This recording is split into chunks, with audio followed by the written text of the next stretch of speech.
Kel, first one of these that you've won as a manager. How much credit do you give your players for the performance that earned the win?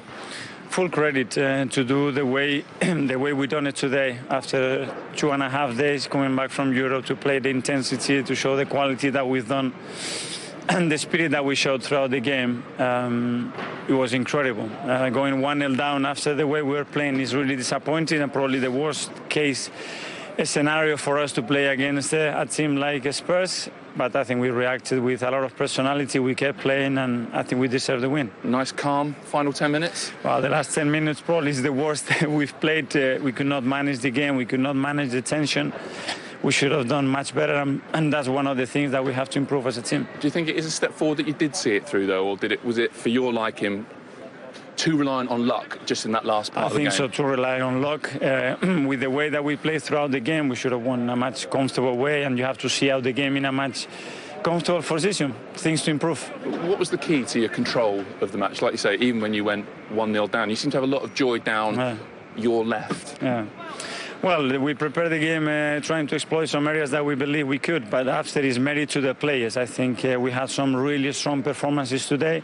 Individually, they really stand up, and then you could see the energy that they were playing with, and we do it that way, you have a big chance to win, so it's totally up to them. Hit the bar, hit the post, Lamela scores an outrageous goal. What are you thinking at that point? It's not our day.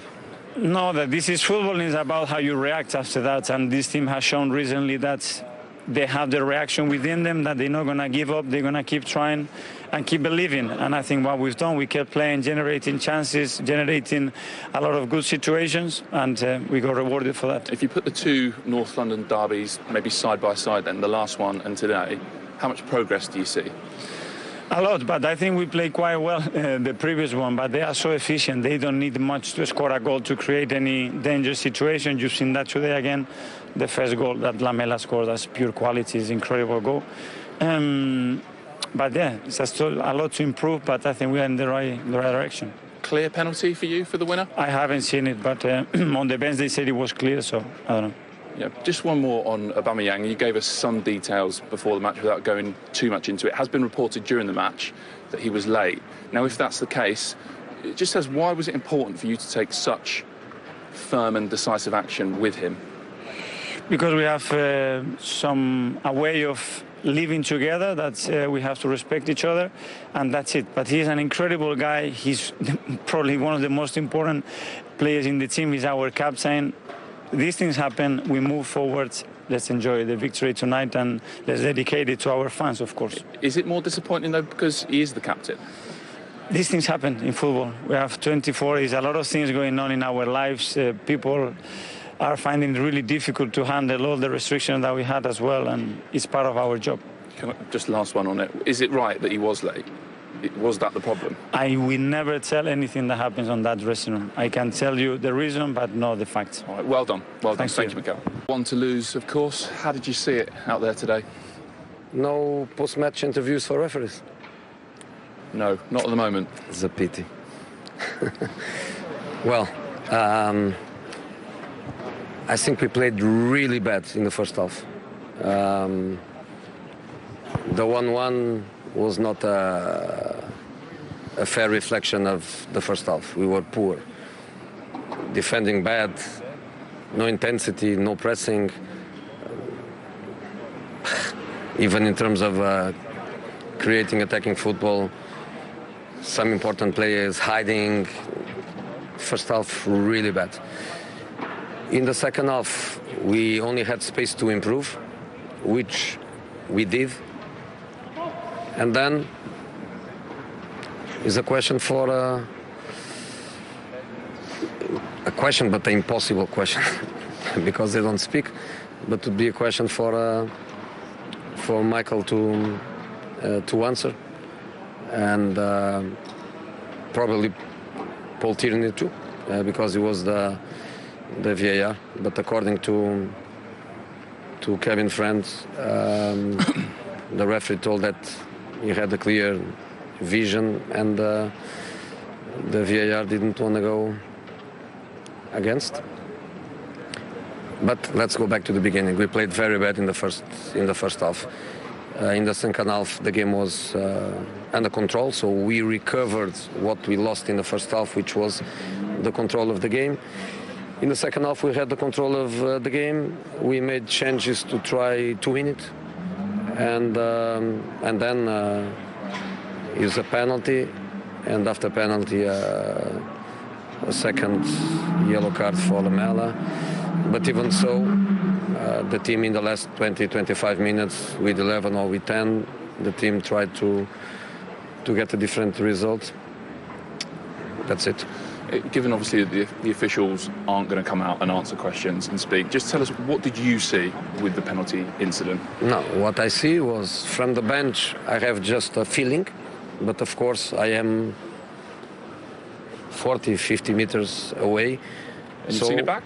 Mm-hmm. Have you seen it back? Yeah, I saw immediately. I watched immediately in the iPad. So I think referees, they have a quite difficult job sometimes. I didn't complain because he's closer than me, but then when I watch in the iPad, it is what it is. But for you, is the big issue that the chance has gone? Lacazette's had a swing and he's missed it.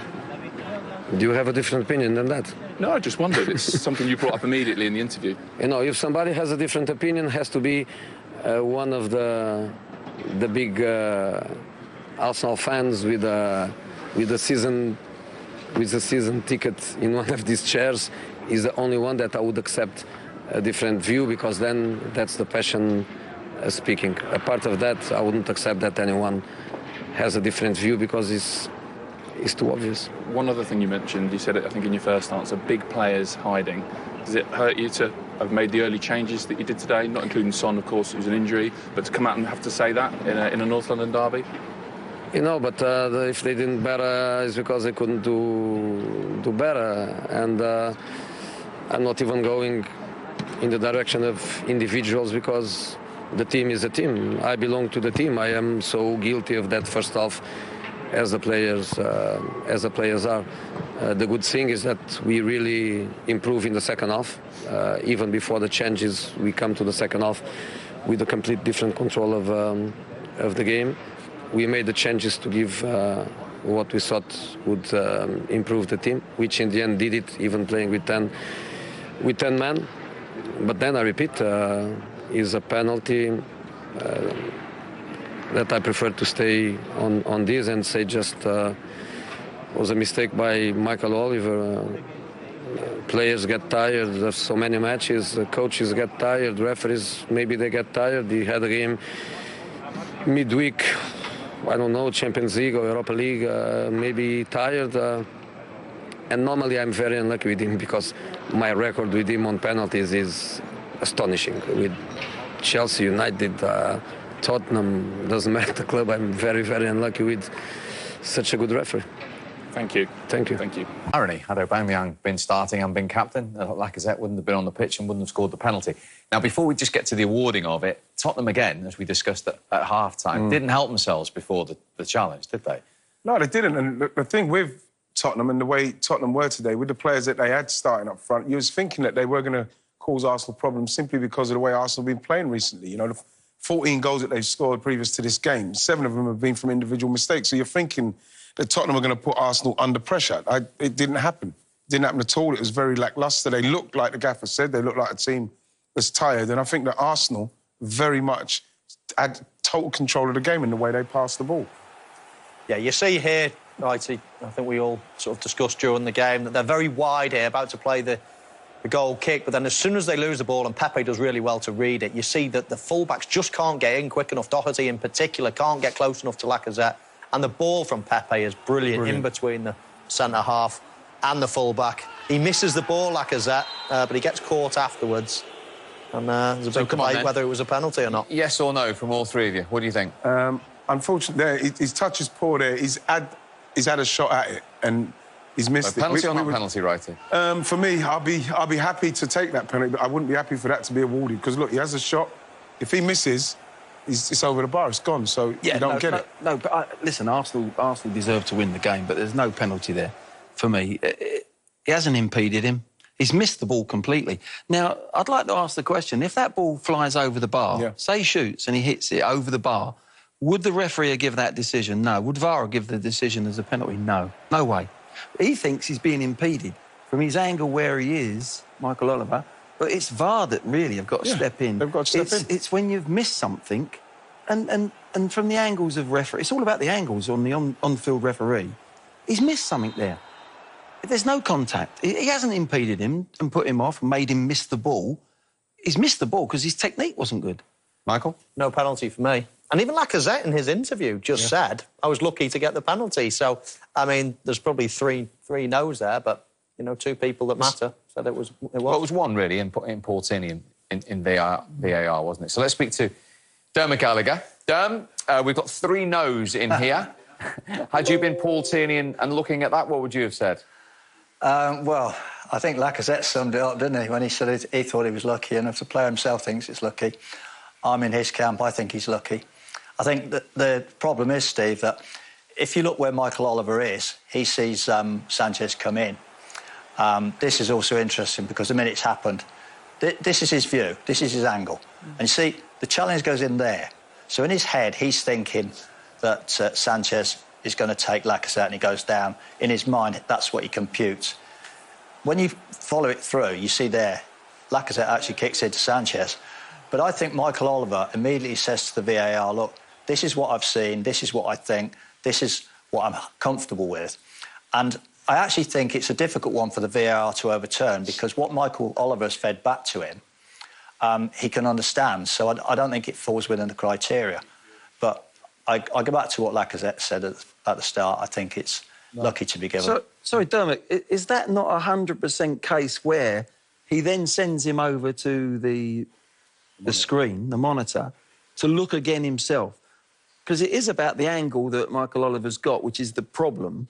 And then once you've looked at VAR and slowed it down a bit and looked at it, then you've got to say, surely, to the on-field referee, you need to go and have a look at this yourself.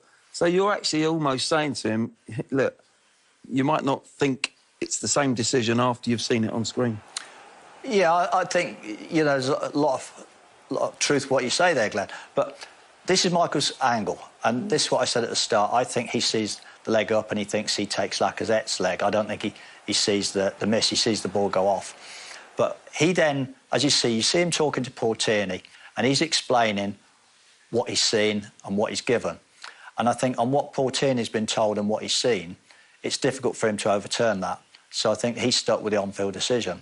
I think that was the problem there, that the referee made the on-field decision and he's made it from one side, and when we see it from behind the goal, it's a different decision to what the decision that Michael Oliver saw. The problem I've got with it, Derm, is that Paul Tierney, who's up there, has got the best angle of it. You know, don't get me wrong, I'm delighted Arsenal got the 3 points, of course. And this week, Arsenal are benefiting from another mistake from me from upstairs because what I'm saying, yes, he's had a poor touch, but bam, there it is. He's clear to shoot. So what's happened is if I'm in there, I'm saying he's not been stopped or impeded to take that shot. So if I'm a Spurs fan, there's no way that if we've got VAR, they can't overturn that because, for me, he's not fouled him yet. But Dermot, surely that's the angle we've seen from behind the goal is what VAR sees and Michael Oliver can't see. And from that view, we're all agreeing here, it's clear and obvious that he's missed the ball and he hasn't been impeded. So to think that he stays with the on-field, let the referee see that from another angle on the screen, and then I'm sure he makes another decision. Or he keeps the same decision. It doesn't matter. Yeah. But surely that's how VAR should be used. Yeah, but I think on this occasion, Glenn, as I said, what Michael Oliver's fed back, he said he's seen Sanchez come in at speed with his leg raised, and he feels that, you know, we think between us, obviously, he's gone to block the ball. He thinks he's gone to impede the man, and that's what he's fed back. That's what he thinks. And I think because of what you see with Sanchez's leg high, I can understand why it's difficult for the VAR to overturn that. But I think you make a lot of good sense when you say if he had gone to the screen and he'd seen that angle from behind the goal, we could well have seen a much different decision. Yeah, but this is the problem we have done because, like, Paul Tierney's up there, you're explaining it. Why can't Paul Tierney explain it? Because he's the one who's talking to Michael Oliver. Because I would like to know how Paul Tierney can look at that and see that Lacazette has had his shot, then he's been impeded, he's missed the ball, but it's still a penalty. And I'll be saying this, if this was against Arsenal, I'd be absolutely livid. I'm livid for my Tottenham mates. Of course I am, because there it is. If he scores, nothing's said. If he hits it over the bar, nothing's said. So how can you give a penalty for that and you able to look at it again and you stick with that decision? It's ludicrous. Well, I can't answer that, Righty, can I? No problem, Dan. It's all about the process, and at the moment, we've spoke many times this season, Righty, about how the process frustrates us at times, but that's how it is. You know, he's fed it back, as I say. Portini's looked at it. I think it's difficult on what he's been told to overturn that. But, you know, maybe we saw earlier in the week they said they're going to ask for some feedback and maybe they can alter the process. It's not about overturning anything. It's about getting the right decisions. I'm afraid it doesn't matter if you're overturning things. You know, let him overturn it himself. That's what I'm saying. Go and have a look at the screen. But from behind the goal, it's pretty clear that he misses the ball. He hasn't been impeded. And from that angle, I'm sure Michael Oliver will look at it and go, actually, it's no penalty. Okay. And that's surely how we've got to use VAR. We could debate this long into the night. So just stay there for a moment, Dermot. The penalty, 6 out of 6 for Lacazette. Never in doubt. Belton, absolute brilliant penalty, perfect penalty. Just skims the post, hits the side net, and you just cannot save that. He looked confident. He picked his spot before, you know, there was no watching the keeper or anything. He was just going to hit it with a decent amount of pace, and it skimmed the post. Fantastic penalty. In the same end, of course, where Lamela scored the wonder goal in the first half, which we'll look at later. But then he went, Dermot, from hero to villain, and they ended with a man advantage as well. Any issue with the 2 yellows for you? Well, the first one is just a reckless tackle, isn't it? You just can't tackle it. It's a trailing legs caught him as well. So he gets a yellow card. This is going to be a yellow card every day of the week. There, 1 leg, 2 legs. So he's always going to get a yellow card for that, Steve. What about the second one? But the second one, why would you even consider doing this when you're on a yellow card? Why would you consider doing this anyhow, that area of the pitch? It's just so blatant. The biggest surprise to me was he looked shocked to be getting a second yellow card. I mean, he may well have, on another day, had a straight red card for that, but he was certainly going to get dismissed. I'll tell you why he'll probably think that, because when you're as a kid, you're told to get yourself across. So your arm has to get across and it has to be stiff. There's no elbow in that. Now, the problem that it is that you say that why is he surprised? He's surprised simply because he's going to get ready to hold a player off, because that's what you're taught. But now, you know, probably that's something else we've got to now look at, because you can't do that. He's not tried to elbow him. No. He's tried to make sure the stiff arm and it's caught him. But what we see now is, you know, the player like there, obviously it looked a lot worse than it is. I think that's a foul. You know? I think I can understand why. I can see it's a foul, but you can't say... What I'm saying is that why he's surprised he's getting sent off, because you are told to try and hold the man off. The surprise is because he's got possession of the ball. Yeah. When you've got possession of the ball, you think, you know, you might think back to Gaza and people like Ozzy Ardiles I played with. He used to hold people off. And that's what... Because you're in the possession of the ball, you think you've got licence to do that. If you haven't got possession, you go in and do that, you're going to get a foul against them. So I think that's why he's surprised. Yeah. But at the end of the day, that's a foul. If you put whether you've got possession or you haven't, if you put your hand in someone's throat and face, it's a foul. Yeah, I can understand why it's... I don't like that. I don't like to see that, because Glenn mentioned I grew up watching Gaza. He would have been sent off every game. If that's a yellow card, he would have been sent off every time he got the ball, he used his arms. My dad used to tell me all the time, watch Gaza, watch Paul Gaza. Whenever you've got the ball and you're running, get your arms up, straight arms, keep people away from you, build your strength up so you can keep people, protect the ball. So I hate seeing a yellow card for that, but I do understand to the viewing public, to referees, that they see a swinging arm and it connects sort of around the neck area. I can see why it's a second yellow. I'm not going to sit here and argue it, but I don't like it because it's almost... That's part of the game, protecting the ball. OK. Dermot, thank you very much indeed. We may speak to him. Fascinating, as always, from Jose Mourinho. But one big sentence in that, Glenn, some big players were hiding. What did you make of that? Well, I would have thought he would have talking about Gareth Bale. Do you? That would be one that comes to mind. I think Harry Kane had an awful day, as Spurs did on the day. I don't think anyone was hiding. I just think it was one of those days where, I mean, Horbier normally is the most consistent player Spurs have had all season. He was nowhere to be seen on the ball or defensively. in the first half. So I think there was quite, you know, there was probably 4 or 5, 6 players he could have named, but the whole collective team just wasn't at it. Of course they were going to improve. If they didn't improve on that performance, second half, something would have been wrong. You know, he was going to get in the dressing room, he was going to have a words with them because they were that poor. As I said earlier, they were lacklustre, there was no options on the ball. Was that because people were hiding? I think they just actually had a day where... strong word, that, isn't it? Yeah. Have you used that as a manager in a post-match? I mean, I know he's disappointed to lose a derby, but... I don't think...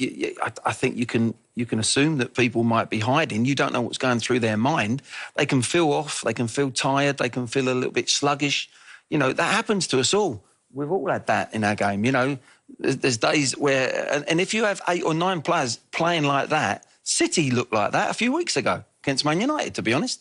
They looked like they were just off colour. They had no sort of zip about their game. Tottenham today had that. And to be fair to Arsenal, they could have been 2 up before Spurs even started. So, you know, they were always going to improve a little bit second half. I don't agree with Jose there that Spurs were in control of the game. They were never really in control of any part of that game. They had a go when they went down to 10 men. So Glenn feels it obviously lasted less than an hour, Gareth Bale, that it might be aimed towards him. And you kept a close eye, obviously, before the game and also during the match. And the goal came from that side again. It did. Well, I thought too, as soon as he mentioned the word hiding, big players were hiding, I thought, who's it being pointed at? And I agree. I thought he must have been saying it at Bale. You see here, we highlight Bale. I mean, constantly, Doherty was 2v1 in that first half, and Bale needs to get back and help his mate out. How many times did we see this situation going down this left side? They were warned as well. They had multiple chances. They even hit the post. And then in this particular instance, he gets done 1v1. I like Lacazette's movement. He almost drags the back 4 to the 6-yard box, which leaves that space for Odegaard.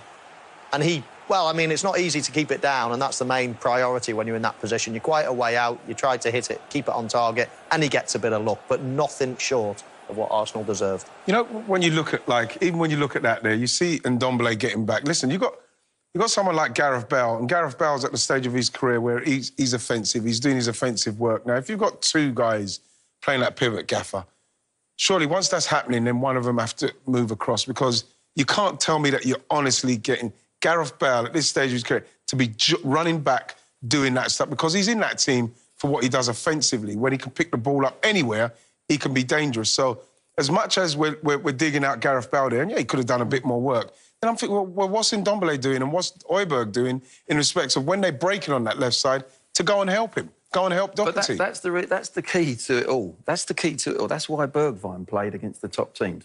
He would have been able to track back. Mora does it. He tracks back and shields and screens your fullback. So your 2 midfield players then are shielding. They're shielding. They're connected to your centre-backs. And Højbjerg was playing catch-up. When the ball comes across, he's normally already in that pivotal area, in that penalty spot, clearing the ball. But they've been having to make runs in... They got 6 or 7 times down there. Yeah. And Højbjerg dragged out to the right-back position. So he's getting dragged out. Then Ndombele. But realistically, if your winger's doing the job, then your 2 midfield players can stay in there and do the job that you're saying. But obviously they started to get stretched, and that's when you have a problem. And they run out of bodies in the penalty area. And it happened 3 or 4 times. But, it's the chicken and the egg. Does Gareth Bale get the licence to sit out? Because then if the ball goes to him, Gaff, it's that cheating role. So he can get the ball, bam. I said before the game, I was worried about Tierney. Because before the kick-off, I thought Bale's going to struggle here to get with, track his runs. Yeah. And if not, because Smith Rowe out there as well, they were going to get doubled up. Even before we kicked off, that's where I thought there was going to be a problem. And it panned out that it was. But that's OK if you know that your midfield players are going to cover that and you sit Bale out and say, just have a little, not cheat, but tactically, that's what we're going to do. Then we'll get the ball to you. Now Tierney has to think, do I go? Do I keep going?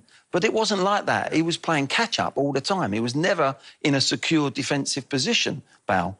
And consequently, that's where the goal come from. Talking of secure positions, you weren't secure with the man advantage and goal advantage at the end.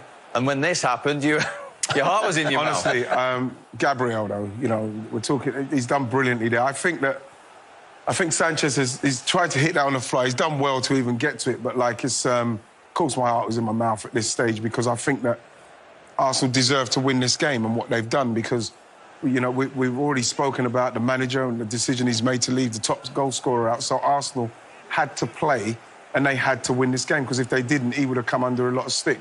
Great goal from Lamela, of course, you know, a wonderful bit of brilliance, which I thought that, you know, would have livened Spurs up a little bit more. It didn't, actually, but at the same time, Arsenal have to take credit for the fact that they were missing their top man, but they played very well. They played very well. Emma Smith-Rowe, Mike Odegaard played well. Everybody played very, very well, the two centre-halves. But that is fantastic. It's cheeky, it's audacious, it's magnificent. It is. Bang. That's why people want to watch and play football. That's why kids, you know, when a kid sees that, yeah, they'll all be out in the garden. They won't be in the playground. Well, they will actually this week, won't they? But no, they'll be trying that. And it's just unique, isn't it? You don't see goals like that every week in and week out. Absolutely. OK, when we come back,